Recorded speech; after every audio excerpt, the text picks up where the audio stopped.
ಆತ್ಮೀಯ ರೈತ ಬಾಂಧವರೇ ಹಾಗೂ ಕೃಷಿರಂಗ ಕಿಸಾನ್ವಾಣಿ ಕಾರ್ಯಕ್ರಮ ಕೇಳುಗರೆ, ಇವತ್ತು ನನ್ನ ಜೊತೆ ಚೇತನ್ ಕುಮಾರ್ ಅರೇಹಳ್ಳಿಯವರಿದ್ದಾರೆ. ಇವರು ಮಣ್ಣು ಪರೀಕ್ಷೆ ಕುರಿತು, ಮಣ್ಣಿನ ಒಂದು ಮಹತ್ವದ ಕುರಿತು, ಮಣ್ಣು ಯಾಕೆ ನಮಗೆ ಬೇಕು, ಮಣ್ಣು ಯಾಕೆ ನಾವು ಉಳಿಸ್ಬೇಕು, ಮಣ್ಣಿನ ಫಲವತ್ತೆ ಯಾವ ರೀತಿಯಿಂದ ಕಾಪಾಡಬೇಕು ಅನ್ನೋ ಒಂದು ದೃಷ್ಟಿಯಿಂದ ಹವಾಮಾನ ಕ್ರಿಯಾ ಸಮಿತಿ ಅಂತ ಹೇಳಿಬಿಟ್ಟು ಒಂದು ಸಮಿತಿಯನ್ನು ಮಾಡ್ಕೊಂಡ್ಬಿಟ್ಟು ತಮ್ಮ ಸುತ್ತಮುತ್ತಲಿನ ಗ್ರಾಮಗಳಲ್ಲಿ 5 ಗ್ರಾಮಗಳ ಒಂದು ವ್ಯಾಪ್ತಿಯಲ್ಲಿ ಇವರು ಕಾರ್ಯನಿರ್ವಹಿಸ್ತಾ ಇದ್ದಾರೆ 2026ರಲ್ಲಿನೇ. ಬನ್ನಿ ಈಗ ಇವರಿಂದ ಮಾಹಿತಿ ಪಡೆದುಕೊಳ್ಳೋಣ. ಪ್ರಥಮವಾಗಿ ಭದ್ರಾವತಿ ಹಾಗೂ ಶಿವಮೊಗ್ಗ FM ಆಕಾಶವಾಣಿ ಕೇಂದ್ರದಿಂದ ತಮಗೆ ಸ್ವಾಗತ ಕೋರುತ್ತಾ. ನಮಸ್ಕಾರ ಸರ್. ನಮಸ್ತೆ ಸರ್. ನಮಸ್ತೆ. ಹೇಳಿ, ಈ ಮಣ್ಣಿನ ಪರೀಕ್ಷೆ ಕುರಿತು ಅಥವಾ ಮಣ್ಣು ಅಂತಂತಂದ್ರೆ ಯಾಕೆ ತಮಗೆ ಇದ್ರ ಬಗ್ಗೆನೇ ಅಲ್ಲ ಬೇರೆ ವಿಚಾರ ಕೂಡ ತಾವು ತಗೊಳ್ಬಹುದಾಗಿತ್ತು, ಮಣ್ಣಿನ ಬಗ್ಗೆನೇ ಯಾಕೆ ತಮಗೆ ಒಲವು ಬಂತ ಅಂತ? ಸರ್, ಮಣ್ಣು ನಮ್ಮ ಜೀವ. ಮಣ್ಣಿದ್ರೆ ಮಾತ್ರ ನಾವು ಬದುಕಲಿಕ್ಕೆ ಸಾಧ್ಯ. ಮಣ್ಣಿಂದನೇ ನಾವು ಬಂದಿರುವಂಥದ್ದು. ಆದರೆ ಇವತ್ತು ನಾವು ಈ ಪ್ರಕೃತಿಯಲ್ಲಿ ಮಣ್ಣನ್ನ ನಾವು ಬಂದ ನಂತರ ಮಣ್ಣು ಸರಿ ಮಾಡ್ತಾ ಇದ್ದೇವೆ, ನಮ್ಮಿಂದ ಮಾತ್ರ ಮಣ್ಣು ಸರಿ ಆಗುತ್ತೆ ಅನ್ನುವಂಥ ಅತಿಯಾದ ಬುದ್ಧಿವಂತಿಕೆಯಿಂದ ನಾವು ಬದುಕಕ್ಕೆ ಹೊರಟಿದ್ದೀವಿ.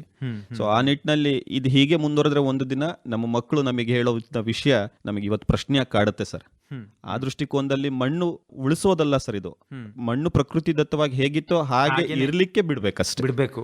ಆ ದೃಷ್ಟಿಕೋನದಿಂದ ನಾವು ಒಂದಿಷ್ಟು ಸಮಾನ ಮನಸ್ಕರು ಏನ್ ಮಾಡಿದ್ವಿ, ಇದ್ರ ಬಗ್ಗೆ ನಾವು ಮಾತಾಡ್ಬೇಕಾಗ್ತದೆ ಅನ್ನುವಂಥ ದೃಷ್ಟಿಕೋನದಿಂದ, ಮಾತನಾಡುವ ಬಾಯಿಗಳನ್ನ ಹುಟ್ಟಾಕ್ಬೇಕು ಅನ್ನೋ ದೃಷ್ಟಿಕೋನದಿಂದ ಕರ್ನಾಟಕ ರಾಜ್ಯದಲ್ಲಿ ಒಂದು 5 ತಾಲೂಕಿನಲ್ಲಿ ನಾವೆಲ್ಲ ಗ್ರಾಮ ಪಂಚಾಯತಿ ಸದಸ್ಯರಾಗಿ ಅಲ್ಲಿ ಆಸಕ್ತಿ ಇರತಕ್ಕಂತಹ ನಮ್ಮ ಸ್ನೇಹಿತರ ಜೊತೆಗೆ ಸೇರ್ಕೊಂಡ್ಬಿಟ್ಟು ಒಂದು 6 ತಾಲೂಕುಗಳನ್ನ ಸೆಲೆಕ್ಟ್ ಮಾಡ್ಕೊಂಡು ಈ ಒಂದು ಮಣ್ಣು ಸಂರಕ್ಷಣೆ, ಈ ಕ್ಲೈಮೇಟ್ ಆಕ್ಷನ್ ಹೇಗೆ ಆಗ್ತಿದೆ, ಈ ಹವಾಮಾನ ವೈಪರೀತ್ಯ ಯಾಕೆ ಆಗ್ತಿದೆ, ಅದಕ್ಕೆ ಯಾರು ಕಾರಣಕರ್ತರು, ಅದಕ್ಕೆ ಏನೆಲ್ಲ ನಾವು ಮಾಡ್ಬೋದು, ನಮ್ಮ ಪ್ರಯತ್ನ ಅಂದ್ರೆ ಬರೀ ಸರ್ಕಾರ ನಂಬಿ ಕುಳಿತುಕೊಳ್ಳೋದಾ ಅಥವಾ ಸಂಘ ಸಂಸ್ಥೆಗಳನ್ನ ನಂಬಿ ಕೂತ್ಕೊಳ್ಬೇಕಾ, ಅವರಿಂದ ಮಾತ್ರ ಇದು ಸಾಧ್ಯ ಆಗುತ್ತಾ, ಅಥವಾ ನಮ್ಮಗಳ ಅಂದ್ರೆ ನಮ್ಮ ಹಳ್ಳಿ ಬದುಕ್ತಿರ್ತಕ್ಕಂಥ ನಾವು ನಮ್ಮ ಹಳ್ಳಿಗಳಲ್ಲಿ ನಾವು ಇದನ್ನ ಸರಿ ಮಾಡ್ಕೋಬೇಕಾ, ಯುವಕರು ಸರಿ ಮಾಡ್ಬೇಕಾ, ಮಕ್ಕಳು ಸರಿ ಮಾಡ್ಬೇಕಾ, ರೈತರು ಸರಿ ಮಾಡ್ಬೇಕಾ, ಮಹಿಳೆಯರು ಸರಿ ಮಾಡ್ಬೇಕಾ ಅನ್ನುವಂತ ಒಂದು ದೃಷ್ಟಿಕೋನದಲ್ಲಿ ಯಾರು ಮಾಡ್ಬೇಕು ಇದನ್ನ ಅನ್ನುವಂತ ಒಂದು ಜವಾಬ್ದಾರಿಯ ಆಲೋಚನೆಯನ್ನ ಮಾಡಿಕೊಂಡು ನಾವು ಈ ಒಂದು ಹವಾಮಾನ ಕ್ರಿಯಾ ಸಮಿತಿಯ ಆಂದೋಲನವಾಗಿ ಹೊರಗೆ ಬರಬೇಕು ಅನ್ಕೊಂಡು ನಾವು ಹೊರಟಿದ್ದೀವಿ ಸರ್. ಇದು ಆರಂಭದಲ್ಲಿ ಯಾವ ರೀತಿಯಿಂದ ತಮಗೆ ಸ್ವಲ್ಪ ಎಡ್ರು ತೊಡ್ರು ಆಯಿತು ಈ ಒಂದು ಕಾರ್ಯಕ್ರಮ ಹಮ್ಮಿಕೊಳ್ಬೇಕಾದ್ರೆ? ಖಂಡಿತ ಸರ್, ಈ ಒಂದು ವಿಷಯ ಎಲ್ರಿಗೂ ಬೇಕಾಗಿರುವಂತ ವಿಷಯ. ನಾವು ಅನ್ಕೊಳ್ತಿದ್ವಿ ಇದು ತುಂಬಾ ಕಷ್ಟಕರವಾದಂತ ಕೆಲಸ ಆಗ್ಬೋದೇನೋ ಅಂತ.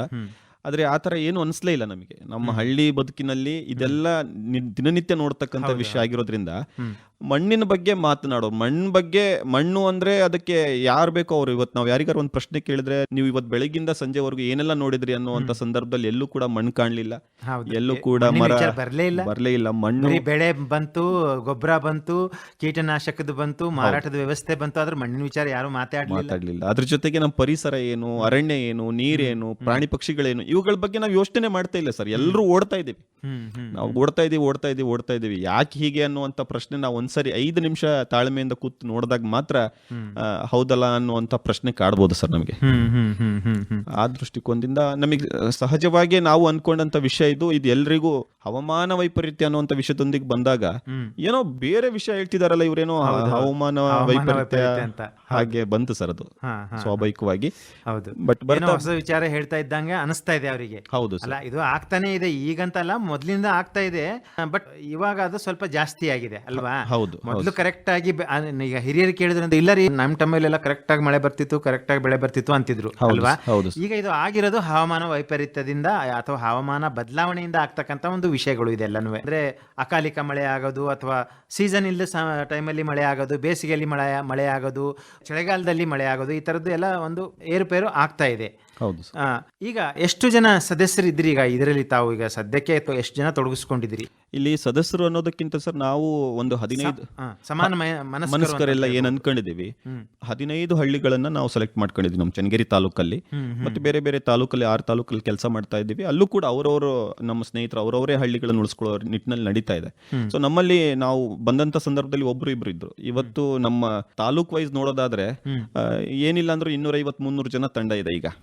ಅವರು ಎಲ್ಲರೂ ಕೂಡ ಇದೇ ರೀತಿ ಆಲೋಚನೆ ಮಾಡುವಂತವ್ರೆ. ಅವರಿಗೂ ಎಲ್ಲೋ ಒಂದ್ ಕಡೆ ಇದು ಬೇಕಾಗಿತ್ತು. ಅಂತವ್ರೆಲ್ಲ ಒಂದ್ ಕಡೆ ಸೇರಂಗ್ ಮಾಡ್ತಿದ್ದೀವಿ. ಈಗ ರುದ್ರೇಶಣ್ಣನ್ ಅಂತವ್ರು ಸಾವಯವ ಕೃಷಿಕರು, ಹೌದು. ಉಮೇಶ್ ಅಣ್ಣ ಅಂತ ಇದಾರೆ, ವಸಂತಮ್ಮ ಅಂತಿದ್ದಾರೆ, ನಮ್ಮ ಪ್ರವೀಣ್ ಅಂತಿದ್ದಾರೆ. ಇವರೆಲ್ಲರೂ ಕೂಡ ಈ ಮನಸ್ಕರೇನಿದ್ದಾರೆ ಇವರಿಗೆಲ್ಲರಿಗೂ ಈ ಮಣ್ಣಿನ ಬಗ್ಗೆ ಆಸಕ್ತಿ ಇದೆ. ಹೌದು ಹೌದು. ಬಟ್ ಅವರಿಗೆ ಟೈಮ್ ಇರ್ಲಿಲ್ಲ ಕೂರ್ಸ್ಕೊಳ್ಳೋದಷ್ಟೇ. ನಮಗೆ ಆ ಟೈಮ್ ಹೇಗಿದೆ ಅನ್ನೋ ತೋರ್ಸೋದಷ್ಟೇ ಪ್ರಯತ್ನ ಮಾಡಿದೀವಿ ಸರ್.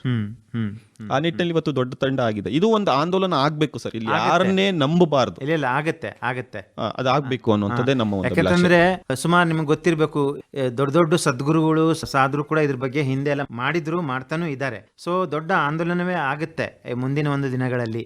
ತಾವು ಏನು ಈಗ ಆರಂಭ ಮಾಡಿದಿರಿ ಚಿಕ್ಕದಾಗಿ, ಇದು ದೊಡ್ಡದಾಗಿ ಒಂದು ಆಲದ ಮರದಕ್ಕಿಂತನೂ ಜಾಸ್ತಿನೇ ಬೆಳೆಯೋ ಒಂದು ಸಂದರ್ಭ ಇದೆ. ತಮ್ಮ ಒಂದು ಪ್ರಯತ್ನ ಮತ್ತು ಇದರಲ್ಲಿ ನಿಷ್ಠೆ ಶ್ರದ್ಧೆ ಇರಬೇಕು. ಪ್ರತಿ ದಿವಸನೂ ಇದ್ರ ಬಗ್ಗೆ ಏನಾದರೂ ಒಂದು ಹೊಸ ಚಿಂತನೆ ಮೂಡಿ ಬರ್ತಕ್ಕಂಥ ಒಂದು ಕೆಲಸ ಮಾಡ್ತಾ ಇರಬೇಕು.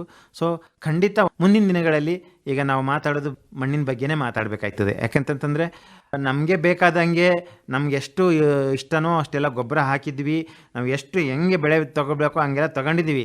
ಯಾಕಂದರೆ ಗೊಬ್ಬರ ಹಾಕಿದ್ರೇ ಬೆಳೆ ಬರುತ್ತೆ, ಆಮೇಲೆ ಗೊಬ್ಬರ ಹಾಕಿದ್ರೆ ಹೆಚ್ಚು ಇಳುವರಿ ನಮಗೆ ಸಿಗುತ್ತೆ ಅನ್ನೋ ಒಂದು ದೃಷ್ಟಿಯಿಂದ ನಾವು ತುಂಬಾ ಹಿಂಸೆ ಕೊಟ್ಟಿದ್ದೀವಿ ಮಣ್ಣಿಗೆ. ಈಗ ಅದರ ಅರಿವು ಆಗ್ತಾ ಇದೆ. ಯಾಕಂತಂದರೆ ಜಾಸ್ತಿ ಒಂದು ಗೊಬ್ಬರ ಹಾಕಿದ್ರಿಂದ ಫಲವತ್ತತೆ ಕಳ್ಕೊಂಡಿದೆ, ಬೆಳೆ ಕೂಡ ಚೆನ್ನಾಗಿ ಬರ್ತಾ ಇಲ್ಲ ಅಂತ ಮನವರಿಕೆ ಆಗಿದೆ. ಅದಕ್ಕೆ ಎಷ್ಟು ಬೇಕೋ ಅಷ್ಟು ಹಾಕಬೇಕು.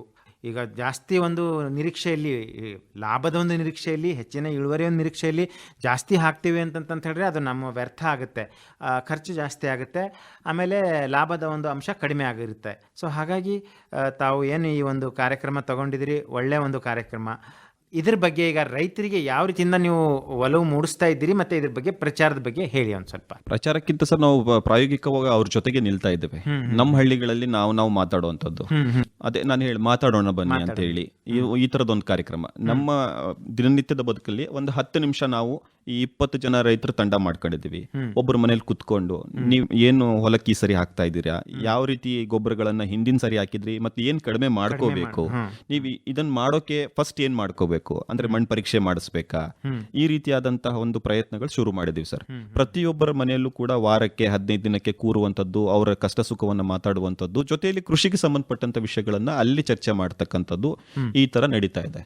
ಸೊ ಇದರಿಂದಾಗಿ ಒಂದಿಷ್ಟು ರೈತರು ಬದಲಾವಣೆ ಬಯಸ್ತಾ ಬರ್ತಿದ್ದಾರೆ.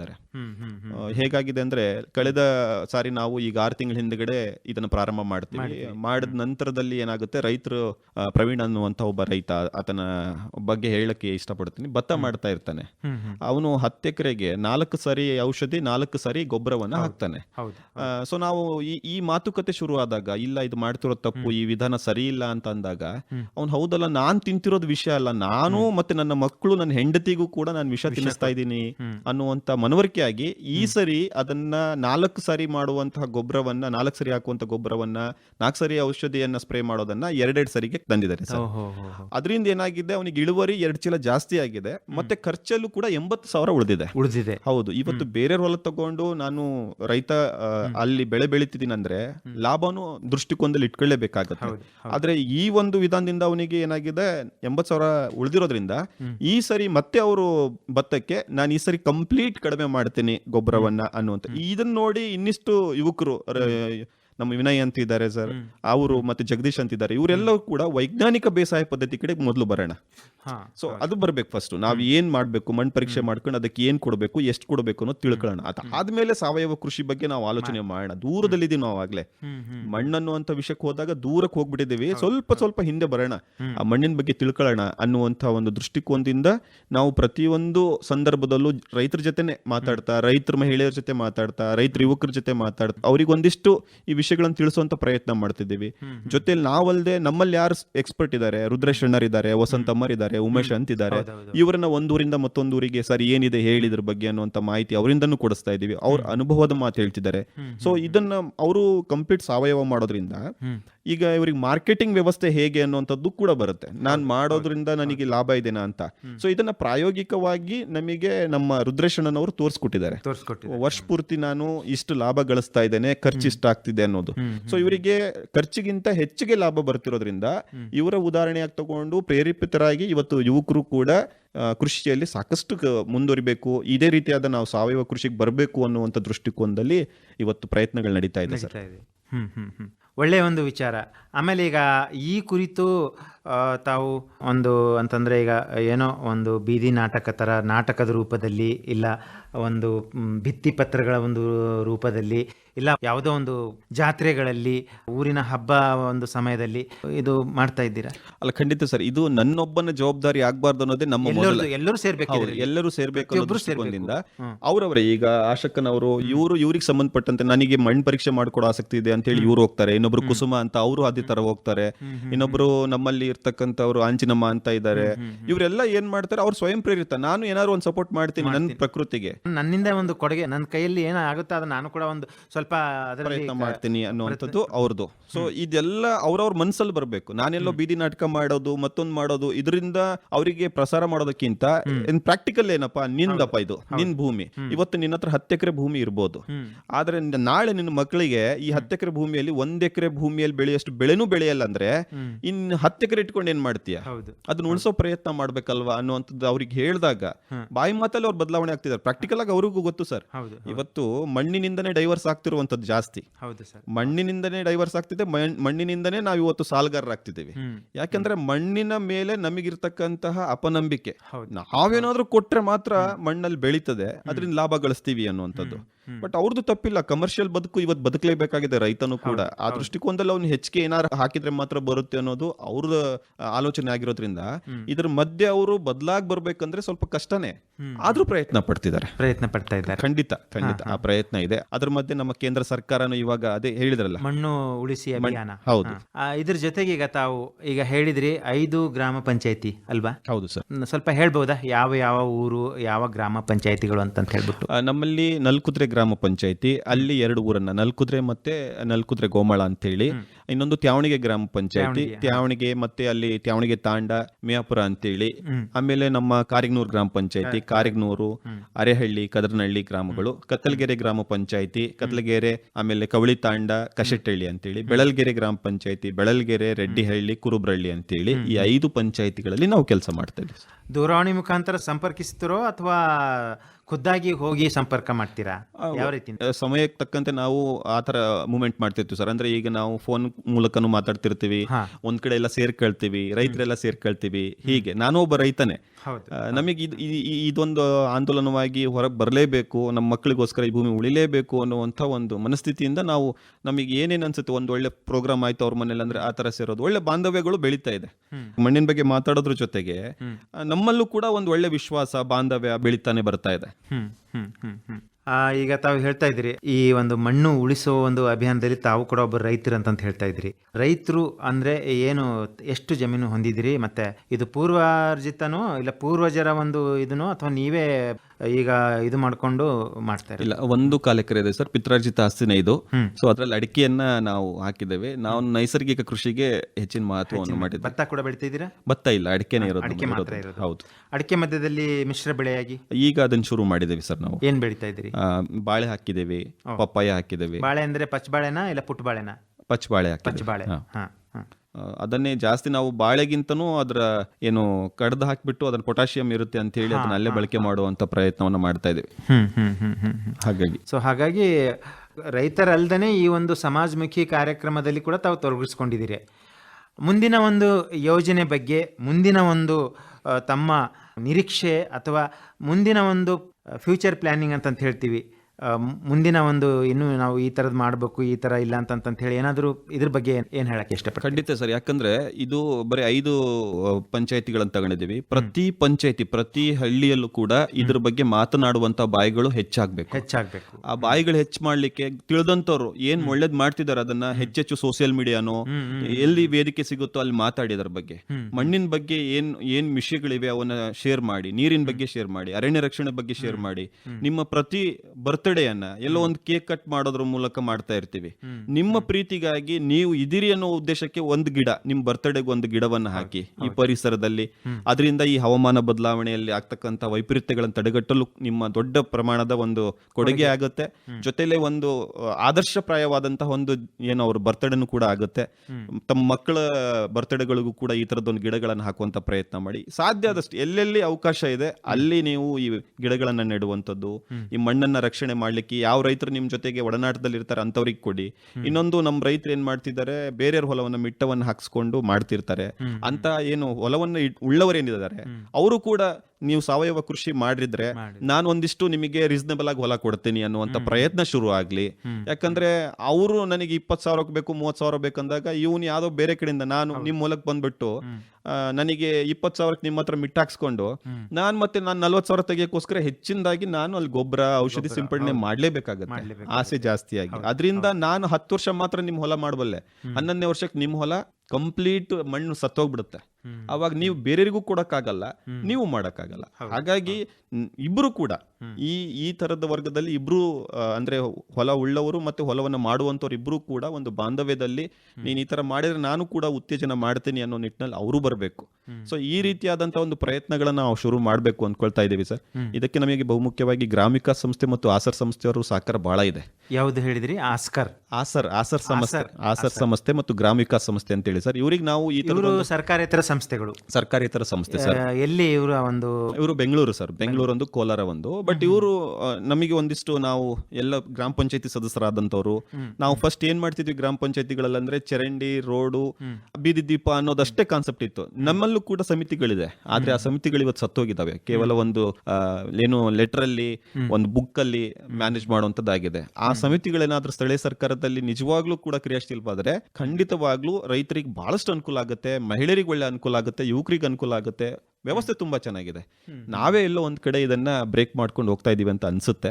ಸೊ ಅಂತಹ ಒಂದು ಕಡೆ ನಮಗೆ ಇವರು ಆಯ್ತು ನೀವು ಮಾಡ್ತಿರೋ ವಿಷಯ ಚೆನ್ನಾಗಿದೆ, ನಮ್ಮಿಂದ ಏನಾದ್ರೂ ತರಬೇತಿಗಳು ಬೇಕಾ ಅಥವಾ ಏನಾದ್ರು ಕಿಟ್ ಕೊಡ್ಸೋದಾದ್ರೆ ನಾವು ನಿಮಗೆ ಸಪೋರ್ಟ್ ಮಾಡ್ತೀವಿ ಅಂತ ಹೇಳಿದಾಗ ಅವ್ರ ಸಹಕಾರನೂ ನಮಗಿದೆ. ಅದ್ರ ಜೊತೆಗೆ ನಮಗೆ ನಮ್ಮ ಕೃಷಿ ಮತ್ತು ತೋಟಗಾರಿಕೆ ಸಂಶೋಧನಾ ಕೇಂದ್ರ ಇದೆ ಕತ್ಲಗೆರೆಯಲ್ಲಿ, ಅವರು ಸಹಕಾರ ಇದೆ. ಆಮೇಲೆ ನಮ್ಮ ಸರ್ಕಾರಿ ಕಚೇರಿಗಳಲ್ಲಿ ನಮ್ಮ ಕೃಷಿ ಇಲಾಖೆಗಳು, ತೋಟಗಾರಿಕೆ ಇಲಾಖೆಗಳು ಅವರು ಕೂಡ ತುಂಬಾ ಚೆನ್ನಾಗಿ ಸಪೋರ್ಟ್ ಮಾಡ್ತಿದ್ದಾರೆ. ತಾಲೂಕು ಹಂತದ ಅಧಿಕಾರಿಗಳು ಸಪೋರ್ಟ್ ಮಾಡ್ತಾರೆ. ಒಳ್ಳೆ ಕೆಲಸ ಇರೋದ್ರಿಂದ ನಮ್ಮ ಜಿಲ್ಲಾ DC ಅವರು ಕೂಡ ಅಷ್ಟೇ, CEO ಅವರು ಅಷ್ಟೇ, ಅವರು ಸಹಕಾರ ಕೊಡ್ತಾ ಇದ್ದಾರೆ. ಇವ್ರ ಮುಖ್ಯನ ಇನ್ನಷ್ಟು ಇವು ಪ್ರತಿ ಹಳ್ಳಿಗೆ ಈ ಒಂದು ಆಂದೋಲನ ಶುರು ಆಗ್ಬೇಕು ಅನ್ನೋದು ನಿಮ್ಮ ಒಂದು ಕನಸು. ಹೌದು ಸರ್. ಒಳ್ಳೆಯದು ಚೇತನ್ ಕುಮಾರ್ ಅರೇಹಳ್ಳಿ ಅವರೇ. ಇನ್ನು ಹೆಚ್ಚಿನ ಒಂದು ಹೇಳುವುದಾದರೆ ಏನು ಹೇಳಕ್ಕೆ ಇಷ್ಟಪಡ್ತೀರಾ? ಮಣ್ಣು ಉಳಿಸಿ ಅಭಿಯಾನ ಆಗಿರಲಿ ಅಥವಾ ಈಗ ಮಣ್ಣಿನ ಒಂದು ಕುರಿತು. ಖಂಡಿತ ಸರ್, ಈ ಒಂದು ವಿಷಯವನ್ನ ಪ್ರತಿ ಹಳ್ಳಿಯಲ್ಲಿರ್ತಕ್ಕಂಥ ಪ್ರತಿಯೊಬ್ಬ ವ್ಯಕ್ತಿಯ ಜವಾಬ್ದಾರಿ ಮಣ್ಣು ಉಳಿಸುವಂಥದ್ದು, ಈ ಪರಿಸರವನ್ನು ಉಳಿಸ್ಕೊಳ್ಳುವಂಥದ್ದು. ಇವತ್ತು ಈ ಹವಾಮಾನ ವೈಪರೀತ್ಯ ಅನ್ನುವಂತಹ ದೃಷ್ಟಿಕೋನದಲ್ಲಿ ನೋಡಿ ಇವತ್ತು ಬರಗಾಲವನ್ನ ನಾವು ಎದುರಿಸ್ತಾ ಇದ್ದೀವಿ. ಆದ್ರೆ ಇದನ್ನ ಎದುರಿಸುವಂತ ಶಕ್ತಿ ಇಲ್ಲ. ನಾವೇನ್ ಮಾಡ್ತಿದ್ದೀವಿ, ಹೇಳೋದಾದ್ರೆ ಅದೇ ಹೇಳಿದೆ, ಮಣ್ಣಿಗೆ ಎಲ್ಲ ಇದೆ, ಆದ್ರೆ ನಾನ್ ಕೊಟ್ರೆ ಮಾತ್ರ ಮಣ್ಣು ಇವತ್ತು ಬೆಳೆಯುತ್ತೆ, ಅದರಿಂದ ಮಾತ್ರ ನಡೀತಾ ಇದೆ ಅನ್ನುವಂತ ಒಂದು ಅತಿಯಾದ ಬುದ್ಧಿವಂತಿಕೆಯಿಂದ ನಮ್ಮ ಜೀವನವೂ ಅತಿಯಾದ ಬುದ್ಧಿವಂತಿಕೆಯಲ್ಲಿ ಎಲ್ಲೋ ಒಂದ್ ಕಡೆ ಎಡುರು ತೊಡರಾಗಿ ಬದುಕ್ತಾ ಇದೀವಿ ಅನ್ನೋ ಅಂತ ಅನಿಸ್ತಾ ಇದೆ. ಒಂದು ಪಕ್ಷ ನಾವು ಸಾವಯವ ಇಂಗಾಲ ಹೆಚ್ಚಿಗೆ ಮಾಡಿಕೊಂಡು ಭೂಮಿಯನ್ನ ಫಲವತ್ತತೆಯಾಗಿ ಇಟ್ಟಿದ್ರೆ ಆ ಭೂಮಿ 3 ರಿಂದ 4 ತಿಂಗಳ ಕಾಲ ನೀರನ್ನ ಹಿಡಿದುಕೊಳ್ಳುವಂತ, ತೇವಾಂಶವನ್ನು ಹಿಡಿದುಕೊಳ್ಳುವಂತ ಶಕ್ತಿ ಇರ್ತಿತ್ತು. ಈ ಬರಗಾಲವನ್ನು ಕೂಡ ಬಹಳ ಯಶಸ್ವಿಯಾಗಿ ನಾವು ನಿಭಾಯಿಸಬಹುದಾಗಿತ್ತು, ಅಂತರ್ಜಲ ವೃದ್ಧಿಸ್ಕೋಬಹುದಾಗಿತ್ತು. ಇವೆಲ್ಲವನ್ನ ಪ್ಲಾಸ್ಟಿಕ್ ಅತಿಯಾಗಿ ಬಳಕೆ ಮಾಡ್ತಿದ್ವಿ. ಹೊಲಗಳಲ್ಲೂ ಕೂಡ ಇವತ್ತು ರೈತರು ಅದನ್ನೇ ಮಾಡ್ತಾ ಇರೋದು, ಅದರಲ್ಲೇ ಮಲ್ಚಿಂಗ್ ಮಾಡ್ತಾರೆ. ಒಂದ್ ಕಡೆ ಲೇಯರ್ ಎಲ್ಲೋ ಕಟ್ತಾ ಇದೆ ಪ್ಲಾಸ್ಟಿಕ್ ಭೂಮಿ ಒಳಗೆ ಅನ್ನುವಂಥದ್ದು. ಭೂಮಿಯಲ್ಲೂ ಕೂಡ ನೀರು ಹಿಂಗುವಂತಹ ಒಂದು ಪ್ರಮಾಣ ಕಡಿಮೆ ಆಗ್ತಾ ಇದೆ ಅಂತೆಲ್ಲ ನೋಡ್ತಾ ಇದೀವಿ. ಇಷ್ಟೆಲ್ಲ ಗೊತ್ತಿದ್ದು ಕೂಡ ನಾವು ಇನ್ನೂ ಯಾವುದೋ ಒಂದು ಕಂಪ್ನಿಯನ್ನ ಬೆಳೆಸಲಿಕ್ಕೆ ಮತ್ತೇನೋ ಒಂದು ಬೆಳೆಸೋಕ್ಕೋಸ್ಕರ ನಾವು ಹೆಚ್ಚಿನ ಗೊಬ್ಬರವನ್ನು ಹಾಕುವಂಥದ್ದು, ಔಷಧಿಗಳನ್ನು ಹಾಕುವಂಥದ್ದು ನಿಲ್ಲಿಸಬೇಕು. ನಿಧಾನಗತಿಯಲ್ಲಾದ್ರೂ ನಾವು ಒಂದಿಷ್ಟು ನಮ್ಮ ಪೂರ್ವಜರ ಏನ್ ಬೇಸಾಯ ಪದ್ಧತಿ ಇತ್ತು, ನಮ್ಮ ವೈಜ್ಞಾನಿಕ ಬೇಸಾಯ ಪದ್ಧತಿ, ಸಹಜ ಕೃಷಿ ಬೇಸಾಯ ಪದ್ಧತಿ, ಸಾವಯವ ಕೃಷಿ ಪದ್ಧತಿ ಕಡೆ ನಾವು ಒಲವನ್ನು ತೋರಿಸಬೇಕು. ಇದರಿಂದ ನಮ್ಮ ಮಕ್ಕಳ ಭವಿಷ್ಯವನ್ನ ಉಳಿಸುವಂತದ್ದು, ಡೈವರ್ಸ್ ಕೊಡುವಂತಹ ಸನ್ನಿವೇಶಗಳನ್ನ ಕಡಿಮೆ ಮಾಡಬಹುದು ಅಂತೀರಾ? ಹೌದು. ಒಳ್ಳೆಯದು ಚೇತನ್ ಕುಮಾರ್ ಅರೇಹಳ್ಳಿ ಅವರೇ. ಇದುವರೆಗೆ ತಾವು ಮಣ್ಣಿನ ಪರೀಕ್ಷೆ, ಇದು ಹವಾಮಾನದಲ್ಲಿ ಆಗ್ತಕ್ಕಂಥ ಒಂದು ಬದಲಾವಣೆ ಕುರಿತು ನಾವೇನು ಮಾಡಬೇಕು ಮತ್ತು ನಿಮ್ಮ ಮುಂದಿನ ಯೋಜನೆಗಳ ಬಗ್ಗೆ ತಾವು ತಿಳಿಸ್ಕೊಟ್ಟಿದ್ದೀರಾ. ನಿಮ್ಮ ಮುಂದಿನ ಯೋಜನೆಗಳು ಸಫಲವಾಗಿ ಸುಗಮವಾಗಿ ಜರುಗಲಿ ಅಂತ ಹೇಳ್ತಾ ಒಳ್ಳೆಯದು ಒಂದು ಕಾರ್ಯಕ್ರಮ ಮಾಡ್ಕೊಂಡು ಹೋಗ್ತಾ ಇದ್ದೀರಾ. ಇದರಲ್ಲಿ ತಮಗೆ ಯಶಸ್ಸು ಸಿಗಲಿ, ತಮ್ಮ ಸದಸ್ಯರಿಗೂ ತಮಗೂ ಕೂಡ ಯಶಸ್ಸು ಸಿಗಲಿ ಅಂತ ನಾವು ಕೂಡ ಹಾರೈಸುತ್ತಾ ಆಶಿಸುತ್ತಾ ಈ ಒಂದು ಕಾರ್ಯಕ್ರಮದಲ್ಲಿ ತಾವು ಭಾಗವಹಿಸಿದ್ದಕ್ಕೆ ತಮಗೆ ಧನ್ಯವಾದ. ಕೊನೆಯದಾಗಿ ರೈತ ಬಾಂಧವರೇ ಹಾಗೂ ಕೇಳುಗರೆ, ಇವರ ಜೊತೆ ತಾವು ಕೈ ಜೋಡಿಸುವುದಾದಲ್ಲಿ ಇವರ ಒಂದು ದೂರವಾಣಿ ಸಂಖ್ಯೆ ಹೀಗಿದೆ: ಚೇತನ್ ಕುಮಾರ್ ಅರೇಹಳ್ಳಿಯವರು, ಅರೇಹಳ್ಳಿ ಗ್ರಾಮ, ಕಾರಿಗನೂರು ಗ್ರಾಮ ಪಂಚಾಯತಿ, ಚನ್ನಗಿರಿ ತಾಲೂಕು, ದಾವಣಗೆರೆ ಜಿಲ್ಲೆ. ಇವರ ದೂರವಾಣಿ ಸಂಖ್ಯೆ 6361171134. ಇವರನ್ನು ಸಂಪರ್ಕಿಸಿ ಅಂತ ಹೇಳುತ್ತಾ ಕಾರ್ಯಕ್ರಮದಲ್ಲಿ ಭಾಗವಹಿಸಲಿಕ್ಕೆ ಇನ್ನೊಮ್ಮೆ ತಮಗೆ ಧನ್ಯವಾದ ಹಾಗೂ ನಮಸ್ಕಾರ ಚೇತನ್ ಕುಮಾರ್ ಅರೆಹಳ್ಳಿ ಅವರೇ. ನಮಸ್ಕಾರ ಸರ್. ನಮಸ್ಕಾರ. ರೈತ ಬಾಂಧವರೇ ಹಾಗೂ ಕೇಳುಗರೆ, ಪ್ರತಿದಿನ ಸಂಜೆ 6:50ಕ್ಕೆ ಮೂಡಿಬರುವ ಕೃಷಿ ರಂಗ ಕಿಸಾನ್ವಾಣಿ ಕಾರ್ಯಕ್ರಮ ಭದ್ರಾವತಿ ಕೇಂದ್ರದಿಂದ ಯಾವ ರೀತಿಯಾಗಿ ಮೂಡಿ ಬರ್ತಾ ಇದೆ, ಮತ್ತು ಈ ಕಾರ್ಯಕ್ರಮದ ಕುರಿತು ನಿಮ್ಮ ಅನಿಸಿಕೆ, ಅಭಿಪ್ರಾಯ, ಸಲಹೆ, ಸೂಚನೆ ಏನಾದರೂ ಇದ್ದಲ್ಲಿ ನಮ್ಮ ವಾಟ್ಸಪ್ ನಂಬರಿಗೆ ಇದನ್ನು ನೀವು ಬರೆದು ತಿಳಿಸಬಹುದು. ನೀವು ಬರೆದು ಕಳಿಸಿದ ಮಾಹಿತಿಯನ್ನು ಅದೇ ಕಾರ್ಯಕ್ರಮದಲ್ಲಿ ಪ್ರಸಾರ ಮಾಡಲಾಗುವುದು. ನಮ್ಮ ವಾಟ್ಸಪ್ ಸಂಖ್ಯೆ ಹೀಗಿದೆ: 9481572600. ಇನ್ನೊಮ್ಮೆ ಕೇಳಿ: 9481572600.